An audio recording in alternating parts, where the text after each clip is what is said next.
Te-ai trezit vreodată întinsă în pat, privind tavanul, în timp ce liniștea nopții strigă întrebările pe care încerci să le înăbuși în timpul zilei?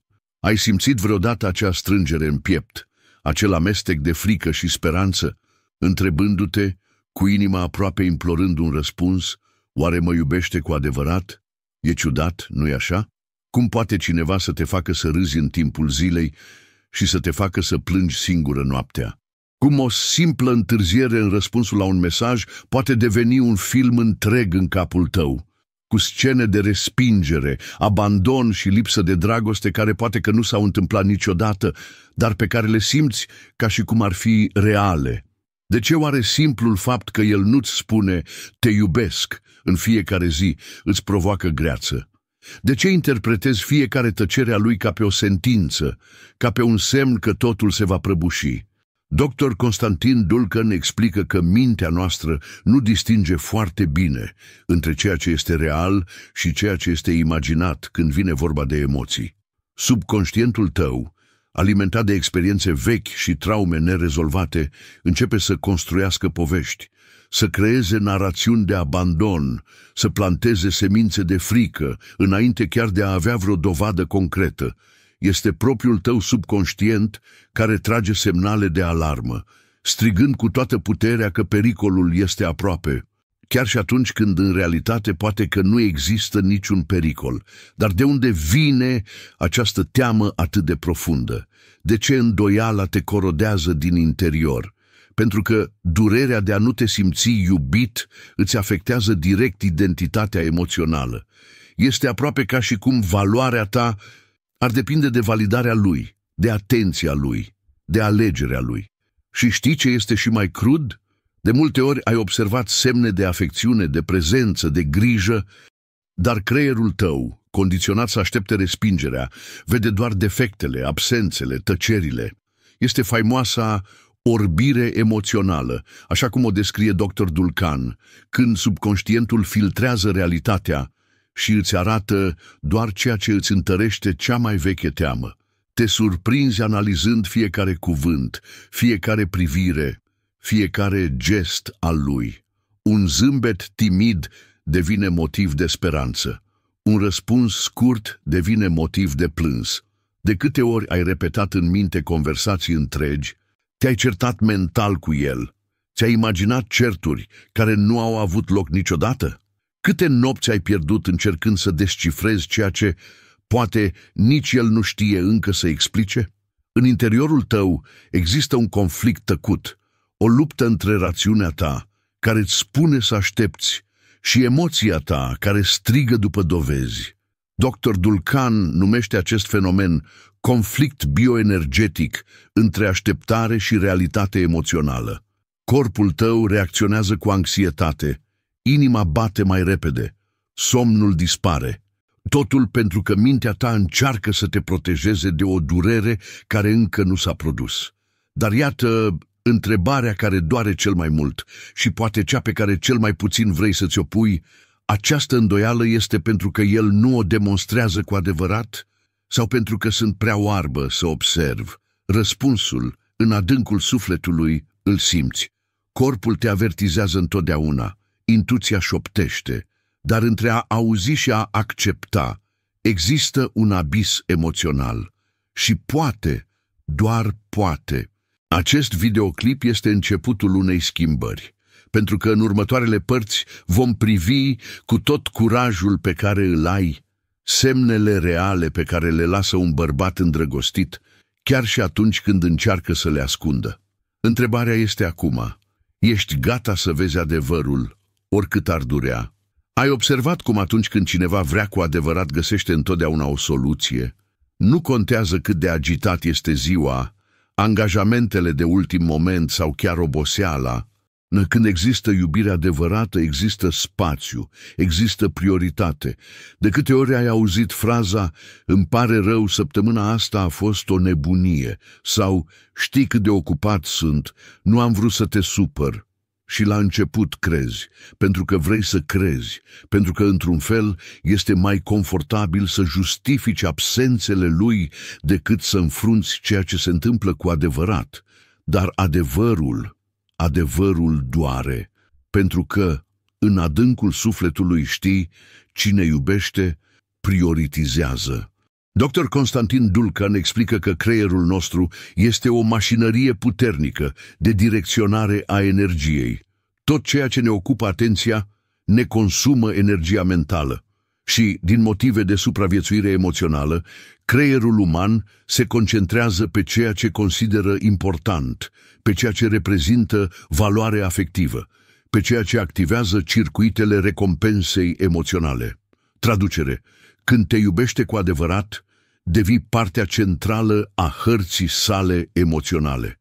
Nu contează cât de ocupat este, va găsi 5 minute să te sune. Nu contează cât de grea a fost ziua, va vrea să știe cum a fost a ta. Nu contează cât de obosit este, va găsi o modalitate să te vadă, chiar dacă este doar pentru câteva minute. Mintea umană, potrivit Dr. Dulcan, are o capacitate aproape instinctivă de a crea timp și spațiu pentru ceea ce dorește să păstreze aproape. Oricât de mult s-ar prăbuși lumea, el te va alege pe tine. Vrei un exemplu? Andrei era manager la o companie de tehnologie din Varșovia. Zile interminabile de ședințe, presiune, termene, dar chiar așa, în fiecare seară, înainte de culcare, el ținea neapărat să-i trimită un mesaj Anei. Nu unul dintre mesajele acelea automate, reci, doar pentru a bifa, ci un mesaj adevărat. O întreba ce face, îi povestea ceva din ziua lui, îi spunea că îi este dor de ea. Andrei înțelesese în mod inconștient că Ana făcea parte din ceea ce Dr. Dulcan numește cercul de siguranță emoțională. Când cineva face parte din acest cerc, mintea pur și simplu nu permite ca acea persoană să treacă în plan secund. Știi genul acela de bărbat care are mereu o scuză, mereu are o situație neprevăzută, mereu spune că va compensa mai târziu, poate că te place, poate chiar să-ți poarte afecțiune, dar să iubești cu adevărat, cu acea forță care mișcă lumea, este altceva. Și știi ce e mai rău? Uneori începi să te obișnuiești. Accepți firimituri de atenție ca pe un festin, un zâmbet de 1 minut ca pe o declarație de dragoste și te convingi că măcar încă vorbește cu mine. Dar meriți asta? Lipsa priorității este una dintre cele mai subtile forme de tăcere emoțională. Timpul trece, absența devine rutină și începi să te convingi că problema ești tu, că poate ceri prea mult, că poate dragostea lui este chiar așa, reținută, discretă, limitată. Dar știința spune altceva. Dr. Dulcan afirmă că atunci când creierul este conectat emoțional, reacționează ca într-o stare de alertă emoțională pozitivă. Totul în noi, de la producția hormonală la comportamentul social, începe să conspire pentru a menține legătura cu cei pe care îi iubim. De aceea, un bărbat care te iubește cu adevărat nu te pune la sfârșitul listei, nu dispare zile întregi, nu îți dă răspunsuri vagi, nu te lasă în întuneric. El te pune pe primul loc, fără scuze, fără amânări, fără să fie nevoie să-l suni tot timpul. Deci, acum te întreb, de câte ori a trebuit să implori pentru atenția lui? De câte ori ai inventat scuze pentru a justifica absența lui? Când, în adâncul sufletului, tot ce voiai era puțin mai multă prioritate. Și mai important, până când vei accepta să fii planul B al cuiva? Când tot ce meriți este să fii planul A. Ai avut vreodată senzația că vorbești și simți că cuvintele tale se lovesc de un zid invizibil? Ca și cum el ar fi acolo, cu corpul prezent, dar mintea lui ar fi la kilometri distanță? Îi povestești despre ziua ta, despre situația de la serviciu, despre prietena care te-a rănit, iar privirea lui pierdută. Răspunsurile automate, un serios, un ce nasol, în timp ce el se uită la telefon sau la televizor. Și apoi vine acea durere tăcută, acel sentiment de a fi singur chiar și când ești în companie, cel mai rău tip de singurătate. Dr. Constantin Dulcan ne învață că a asculta cu adevărat nu este doar un proces auditiv, implică conexiune energetică, sincronizarea atenției și mai ales empatie emoțională. Când cineva ascultă cu sufletul, întregul corp reacționează. Privirea se fixează, inima încetinește, mintea intră într-o stare de prezență. Există o diferență uriașă între a auzi din obligație și a asculta din conexiune. Alexandru și Maria au trăit exact această dilemă. Alexandru era un om ocupat, întotdeauna plin de proiecte, întâlniri, termene, dar cu timpul Maria a început să observe că, atunci când vorbea despre lucruri importante, Alexandru se oprea, lăsa telefonul mobil, închidea laptopul și o privea în ochi. Nu era perfect, nu avea întotdeauna cele mai bune răspunsuri, dar avea ceva care făcea toată diferența: prezența emoțională. Dr. Dulcan numește această stare concentrare afectivă direcționată. Este momentul în care creierul decide, aproape inconștient, să acorde prioritate unei conexiuni umane în acel moment. Întregul corp colaborează, atenția crește, zgomotele externe își pierd intensitatea, iar energia mentală este canalizată către acea conversație. Și știi ce este și mai curios? Chiar și când Alexandru nu înțelegea exact ce simțea Maria, el o întreba. El spunea: explică-mi mai bine, vreau să înțeleg ce simți. Observ diferența. Un bărbat care iubește cu adevărat nu se preface că înțelege. El nu minimizează durerea ei. El nu schimbă subiectul pentru a scăpa de disconfort. El rămâne, se implică, încearcă. A asculta cu adevărat nu înseamnă să ai toate răspunsurile, înseamnă să fii disponibil emoțional. De câte ori ai terminat o conversație simțindu-te mai singură decât înainte? De câte ori te-ai uitat la el și ai vrut să strigi: ascultă-mă? Lipsa ascultării emoționale este o formă de abandon invizibil. Ea îți erodează stima de sine, făcându-te să crezi că ești dramatică, exagerată, că emoțiile tale sunt o povară, un inconvenient. Dar adevărul este altul. Potrivit Dr. Dulcan, conexiunea dintre corp și minte este atât de puternică încât atunci când cineva ne ascultă cu adevărat, corpul nostru reacționează prin eliberarea de endorfine. Ne simțim acceptate, validate, protejate. De aceea, când un bărbat te iubește, nu te ascultă doar cu urechile, te ascultă cu ochii, cu corpul, cu energia, cu inima. Acum te întreb, de câte ori a trebuit să repeți aceeași poveste, doar pentru că el nu a fost atent prima dată? Câte lacrimi ai vărsat, pentru că simțeai că cuvintele tale cădeau mereu în gol?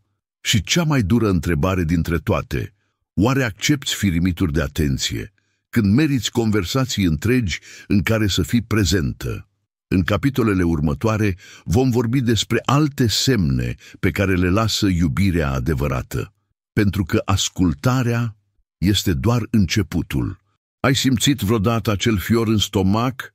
Nu din cauza fricii de ceva ce se întâmplă, ci din cauza fricii de a nu avea pe cine să te sprijini? Ai avut vreodată senzația că lupți singură, că porți o povară emoțională fără să ai o îmbrățișare puternică care să te primească când totul se prăbușește? Poate că ai auzit deja fraze de genul: ești puternică, poți să reziști. Ca și cum faptul că suporți multe ar fi o scuză pentru el să se îndepărteze tocmai când ai cea mai mare nevoie de el. Dar adevărul este simplu și profund. Un bărbat care te iubește cu adevărat te protejează, nu doar de lume, ci și de tine însăți, de temerile tale, de nesiguranțele tale și chiar de propria lui absență emoțională.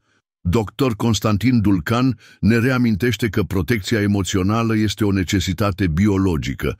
Când suntem legați afectiv de cineva, creierul nostru activează zone de îngrijire și conservare emoțională. În limbaj simplu, când te iubește, simte când nu ești bine, chiar dacă încerci să te prefaci. Mihai și Gabriela sunt un exemplu clar în acest sens. Gabriela avea obiceiul de a-și ascunde durerile. Nu voia să pară fragilă, nu voia să facă probleme. Dar Mihai El observa, era suficient o privire, o tăcere diferită, o schimbare în respirație și el o întreba: ce se întâmplă? Sunt aici, vorbește cu mine. Era ca și cum corpul lui știa înainte ca ea să recunoască. Și știi ce este mai important? El nu invalida ceea ce simțea ea. Nu spunea fraze precum asta e o prostie sau exagerezi. Dimpotrivă, el crea un spațiu sigur. O făcea să se simtă protejată, nu doar fizic, ci și emoțional. Dr. Dulcan numește asta câmpul de siguranță afectivă. Este momentul în care prezența cuiva ne reduce nivelul de cortizol, hormonul stresului, doar prin simplul fapt că se află lângă noi, doar prin certitudinea că orice s-ar întâmpla, acea persoană va fi acolo. Dar de câte ori ai simțit contrariul? De câte ori, în mijlocul unei crize, te-ai uitat în lateral și el nu era acolo? Câte lacrimi ai vărsat în baie, încercând să le ascunzi de el, pentru că în adâncul sufletului știai că, dacă ți-ai arăta durerea, el s-ar fi îndepărtat și mai mult? Lipsa protecției emoționale este una dintre cele mai tăcute răni pe care o femeie le poate purta. Ea creează o distanță invizibilă, un zid între voi, un sentiment constant că trebuie să fii puternică tot timpul. Și aici se află pericolul.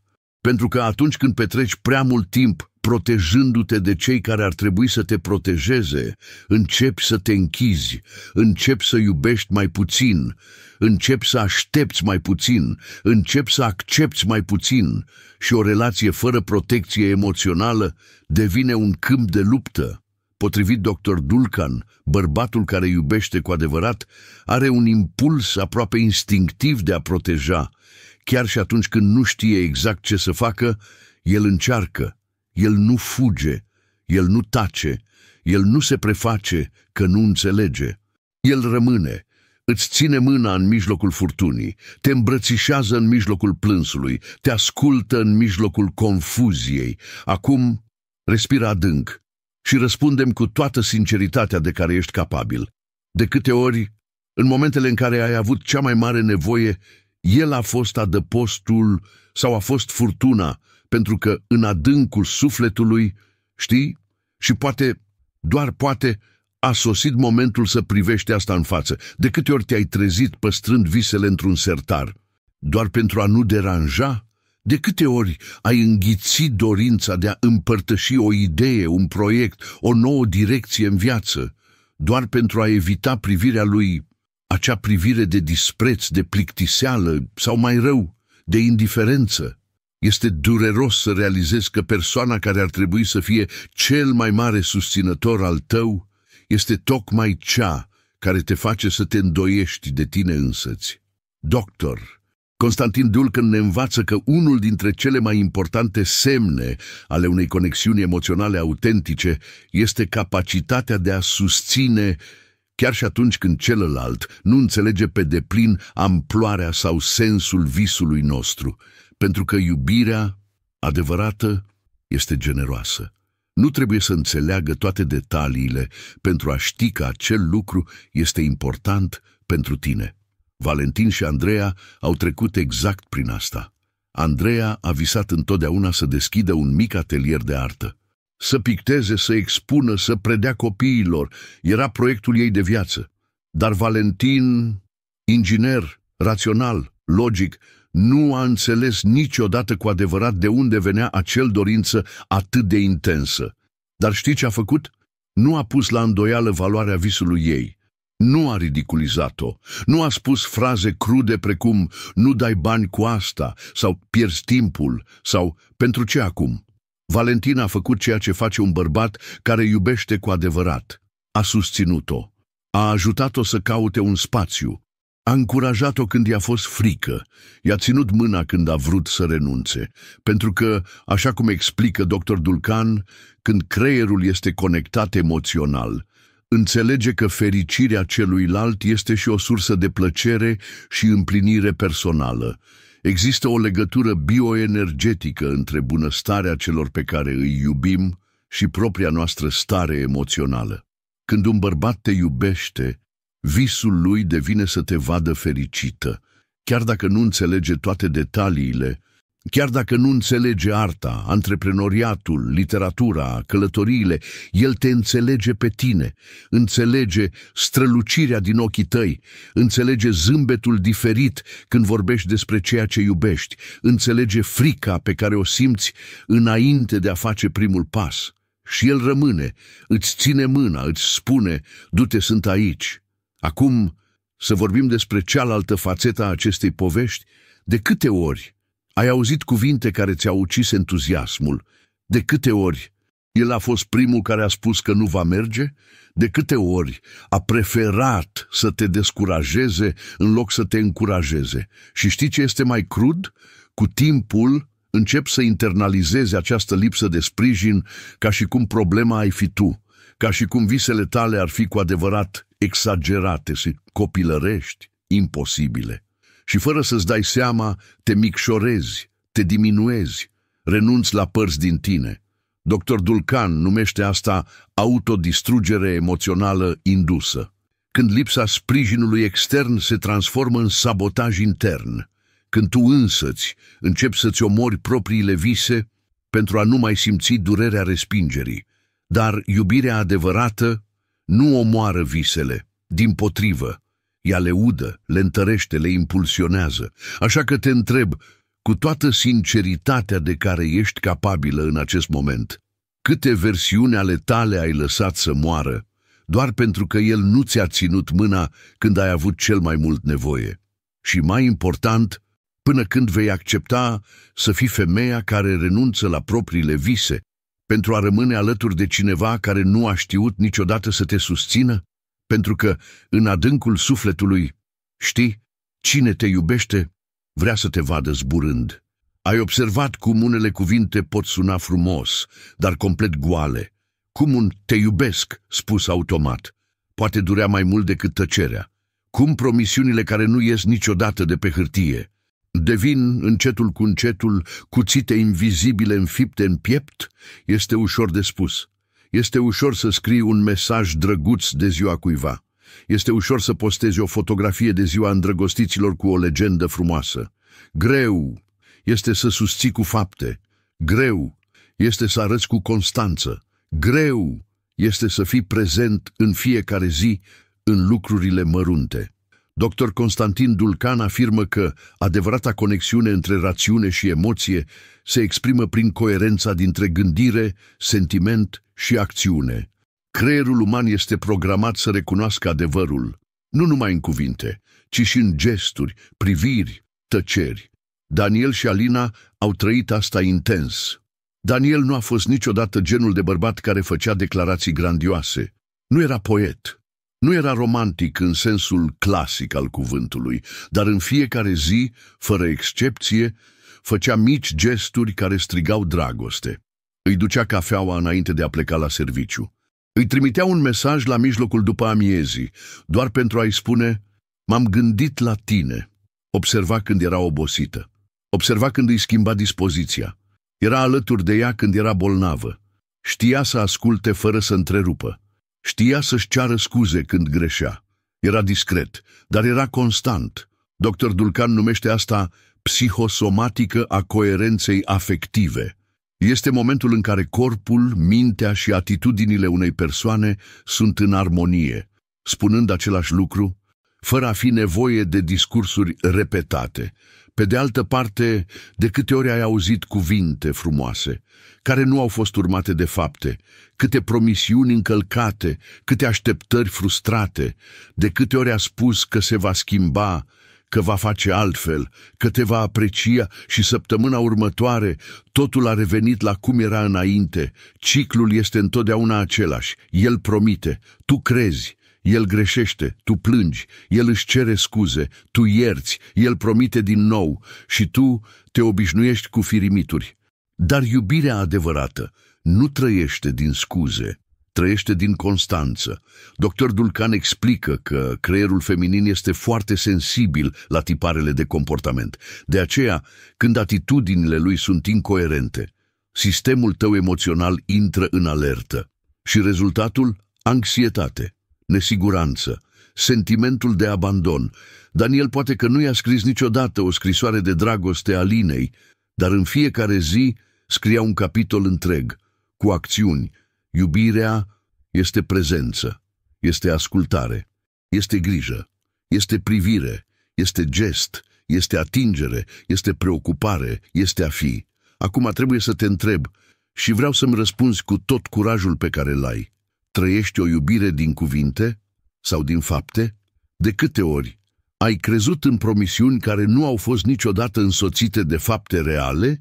Și mai important, de câte ori ai încercat să te convingi că acele cuvinte erau suficiente doar pentru a nu înfrunta goliciunea atitudinilor? Pentru că iubirea pe care o meriți nu te lasă în dubiu, nu trebuie să fie perfectă, dar trebuie să fie adevărată în fiecare zi. Ai simțit vreodată greutatea unui tăcere care nu este doar absența sunetului, ci absența grijii, a prezenței, a iubirii? Ai stat vreodată uitându-te la telefon, așteptând un mesaj care nu a sosit niciodată? Ai pregătit vreodată conversații întregi în minte, creând mii de justificări pentru disparițiile lui, pentru absențele, pentru uitările lui? Cel mai dureros este că în adâncul sufletului, știi, corpul simte, intuiția te avertizează, privirea lui nu mai strălucește ca înainte, cuvintele lui, când vin, sunt reci, măsurate, calculate, scuzele mereu aceleași, prioritățile mereu altele. Dr. Constantin Dulcan explică că subconștientul nostru percepe semnale cu mult înainte ca rațiunea să le admită. Creierul captează microexpresii, schimbări de ton, variații subtile de comportament. Chiar și fără dovezi concrete, sufletul simte. Și de aceea, chiar înainte de orice confirmare, suferința începe deja. Începi să te întrebi tot timpul, oare nebunesc? Pentru că el spune că totul este în regulă, spune că este doar obosit, spune că este o fază, spune că exagerezi și tu începi să te îndoiești de tine însăți, intri într-un ciclu de autosabotare emoțională, te învinovățești că ești nevoiașă, te învinovățești că ești exigentă, te învinovățești că simți prea mult. Dar, potrivit Dr. Dulcan, acesta este terenul periculos al tăcerii emoționale. Este momentul în care celălalt încetează să mai fie prezent și devine absent. Nicolae și Roxana au trăit asta. Roxana era o femeie zâmbitoare, plină de viață, plină de planuri, dar cu timpul a început să-și dea seama că pentru Nicolae ea devenea invizibilă. Conversațiile au devenit scurte, întâlnirile rare, atingerea, distanță. El nu o mai întreba ce mai face, nu-și mai amintea detalii importante, nu mai ținea să fie lângă ea. Roxana a început să creadă că era prea exigentă, că sufoca, că problema era ea. Și așa a început ciclul de autosabotare. Dr. Dulcan explică că atunci când o persoană trăiește în această stare de respingere emoțională ascunsă, corpul începe să somatizeze. Somnul se înrăutățește, apetitul oscilează, anxietatea crește, stima de sine se prăbușește. Și ce este cel mai crud? De multe ori, chiar dacă realizezi toate acestea, rămâi. Pentru că încă mai există acea voce, acea speranță, acea teamă de a pierde definitiv, acea idee că, dacă insiști puțin mai mult, el va reveni la ceea ce era. Dar adevărul este că tăcerea lui este deja un răspuns. Absența atitudinilor este deja o atitudine. Indiferența este cel mai clar răspuns pe care subconștientul tău îl putea primi. Dr. Dulcan numește acest fenomen durerea prezenței absente. Când cineva este fizic lângă tine, dar emoțional a plecat de mult timp, acum răspunde-mi cu toată sinceritatea de care ești capabilă.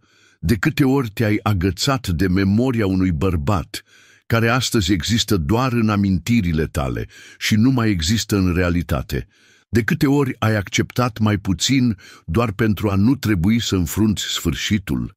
Și mai important, până când vei continua să lupți singură pentru o iubire pe care el a abandonat-o de mult? Poate că ceea ce ai nevoie acum nu este o dovadă de iubire din partea lui, ci o reîntâlnire cu propria ta iubire de sine.